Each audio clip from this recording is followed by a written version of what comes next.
group of young people who meet and talk about healthy relationships. We also help with coming up for ideas for different campaigns and fundraising activities and all sorts of fun things. The High5 Campaign is all about self-care, and we're launching it to coincide with World Mental Health Day, which is the 10th of October. It's all about high-fiving yourself or maybe others And getting people to list 5 things which they really like about themselves. And in the youth board we've also written down 5 things that we like to do for self-care, and then we've swapped them, so we're all going to try a load of different activities. And it's just really nice to get a few strategies under your belt so you can try something new.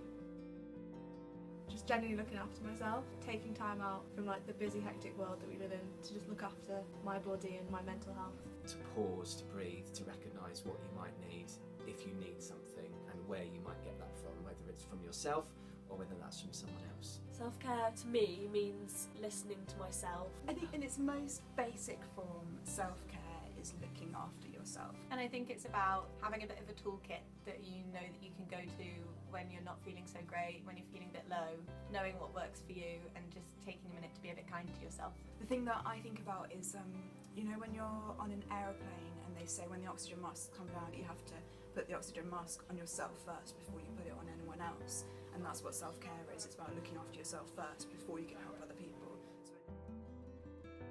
self-care is about having a healthy relationship with yourself.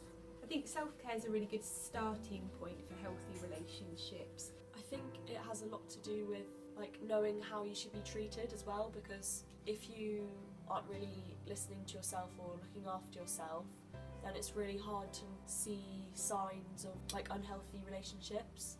How we feel about ourselves and how we view ourselves and how we value ourselves impacts all of the other interactions we have in our day-to-day life and our relationships. If you're not feeling yourself, it's really easy to project that onto other people. It's good to check in with yourself, make sure you're okay, so that everyone else is okay too. I also think it's about having something that's just for you as well. It's great for other people to be able to make you feel better and to be able to share your feelings with someone else, but also you have to know how to look after yourself, and that's the most important thing. You can get involved with this campaign really easily. It's just about writing down 5 things you can do to help you feel better.